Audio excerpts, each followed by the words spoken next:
Selamat pagi anak didik kami sekalian. Salam sejahtera untuk kita semua dan salam sehat. Bapak harap semuanya dalam keadaan sehat pada pagi ini untuk melanjutkan pembelajaran kita, yaitu pada bab 1 pokok materi bentuk akar.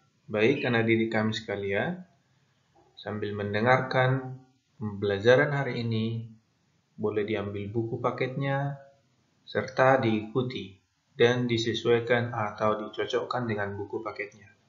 Baik, kita mulai, yaitu bentuk akar. Sebelumnya kita kan sudah belajar tentang perpangkatan. Nah, kelanjutan dari perpangkatan ternyata ada bentuk akar. Apa yang dimaksud dengan bentuk akar itu? Oke, mari kita lihat. Di sini ada akar pangkat N dari A pangkat M. Nah, sebelumnya kan sudah dijelaskan. Jika dia bentuk akar, maka M-nya adalah pangkat C koefisien dan N adalah besar indeks akar. Nah, kalau dia tidak dituliskan, maka indeks akarnya sama dengan 2. Tetapi jika seandainya dituliskan akar pangkat 3, maka indeksnya menjadi 3. Maka dari itu, N sama dengan indeks akar atau dibuat ketentuan di sini dengan N lebih besar atau sama dengan 2. Berarti nggak ada akar pangkat 1, nggak ada ya. Dimulai dari 2. Oke, kita lihat. Yang berikutnya akar pangkat N dari A pangkat M sama dengan A pangkat M per N. Loh, kok jadi kayak gitu, Pak? Ya, sebenarnya bentuk akar ini adalah sama dengan bentuk bilangan yang berpangkat pecahan. Mari kita perhatikan di ruas kiri dan ruas kanan. Pangkat M dari si A dan pangkat N dari akarnya adalah dibuat menjadi pangkat A dalam bentuk pecahan, yaitu M per N. Jadi dapat kita ambil kesimpulan bahwa bentuk akar merupakan bentuk lain untuk menyatakan bilangan berpangkat pecahan. Oke, gampang? Kita ambil satu contoh. 2 pangkat setengah.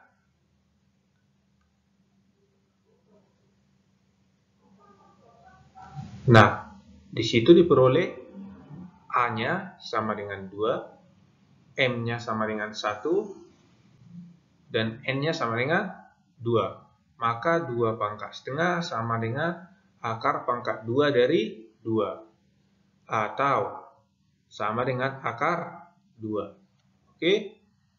Contoh selanjutnya itu 4 pangkat setengah. Maka 4 pangkat setengah sama dengan akar dari 4 sama dengan 2. Oke. Yang berikutnya yaitu sifat-sifat bentuk akar. Ternyata bentuk akar ini juga mempunyai sifat-sifat sama seperti bilangan berpangkat sebelumnya. Yang pertama, akar dari A pangkat 2 sama dengan A. Yang kedua, akar A kali B sama dengan akar A dikali akar B. Yang ketiga, akar A per B sama dengan akar A per akar B. Oke, mari kita bahas satu persatu. Di sini Bapak ambil hanya 3 contoh sifat ya. Selebihnya bisa anak didik kami sekalian perhatikan di buku paketnya. Di situ ada kurang lebih sampai 7 atau lebih, maka dapat dicocokkan. Di situ sudah sangat jelas dibuat, makanya tidak Bapak lampirkan dalam pembelajaran pagi ini. Dapat langsung anak didik kami. Sifat yang pertama yaitu akar A pangkat 2 sama dengan A. Kok bisa sama dengan A? Mari kita lihat tadi. Kita ambil melalui contoh, yaitu akar dari 3 pangkat 2. Nah, 2-nya ini sama dengan M dan akarnya yang pangkat 2 tadi menjadi N. Maka kita ambil sama dengan 3 pangkat 2 per 2. Nah, masih ingat nggak tentang pecahan? 2 per 2 itu sama dengan berapa? Ya, 2 per 2 sama dengan 1. Oke, dalam perpangkatan, jika pangkatnya sama dengan 1, perlu kita tuliskan atau tidak? Tidak perlu, maka hasilnya sama dengan 3. Nah, dari sini dapat jelas kita lihat bahwa akar dari 3 pangkat 2 sama dengan 3. Yang kedua, akar A kali B sama dengan akar A kali akar B. Nah, jika dia bentuk perkalian, maka jika perkaliannya di dalam akar, akarnya ini sama dengan tanda kurung yang kita bahas sebelumnya, yaitu akar ini milik si A dan milik si B. Maka dapat kita menjadi akar A dikali akar B. Contoh, akar 4 dikali 9. Ini jika kita pecah dapat menghasilkan akar 4 dikali akar 9. Oke, bagaimana cara kita menyesuaikan ini? Untuk membuktikan bahwa sifat di atas sama dengan adalah sama, kita operasikan di ruas kiri, langsung kita kalikan di ruas kanan, kita akarkan satu persatu. Nah, akar 4 kali 9 sama dengan akar 36. Oke. Kemudian yang di kanan, akarnya langsung kita operasikan. Akar 4 berapa? Oke, 2. Akar 9 berapa? 3. Maka di ruas kanan 2 kali 3. Hasilnya berapa? Sama-sama dengan 6. Oke, maka akar A kali B sama dengan akar A dikali A.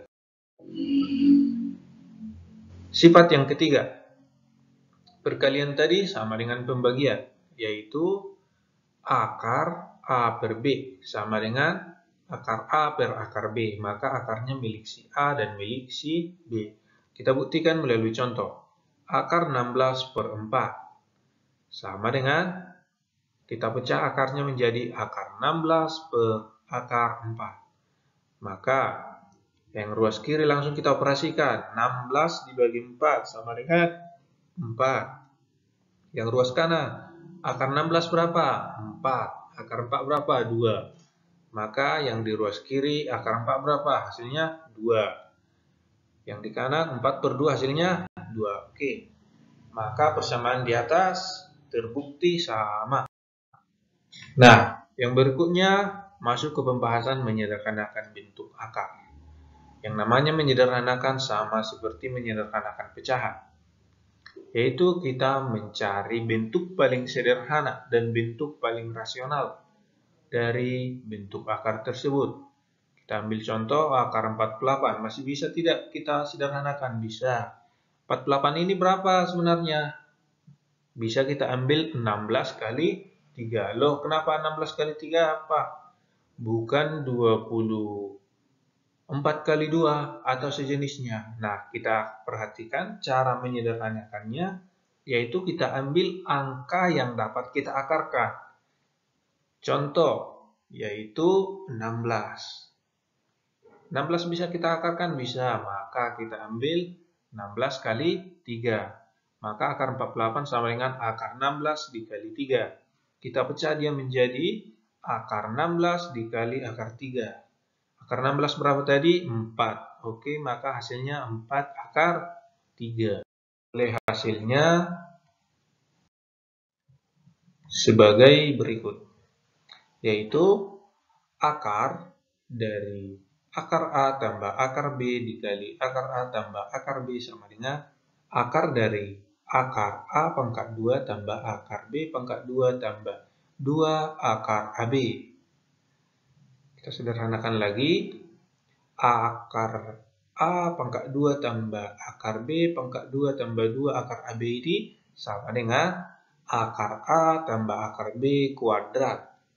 Maka sama dengan akar dari akar A pangkat 2 tambah akar B pangkat 2 tambah 2 akar AB. Nah, kita ingat kembali, yaitu sifat yang pertama. Akar A pangkat 2 sama dengan A. Sehingga dapat kita peroleh akar A tambah akar B sama dengan akar dari akar A pangkat 2 tambah akar B pangkat 2 tambah 2 akar AB. Oke? Jika kurang mengerti nanti diulang kembali. Baik anak. Kita masuk ke latihan.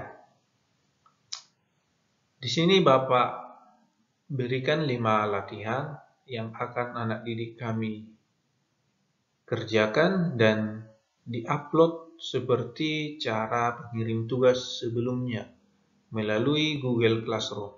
Nanti diperhatikan linknya di Google Classroom akan muncul setelah selesai melaksanakan pembelajaran, yaitu setelah anak didik kami sekalian menonton video pembelajaran ini baru linknya akan aktif. Oke, sini ada 5. Siapa yang paling cepat akan mendapatkan hasil yang lebih baik dan penilaian yang lebih maksimal. Ini cukup gampang, jadi Bapak harap dikerjakan dengan cepat. Baik, cukup sekian pembelajaran kita pagi ini anak-anak. Tetap belajar di rumah, tetap jaga kesehatan, dan salam sejahtera untuk kita semua. Selamat pagi.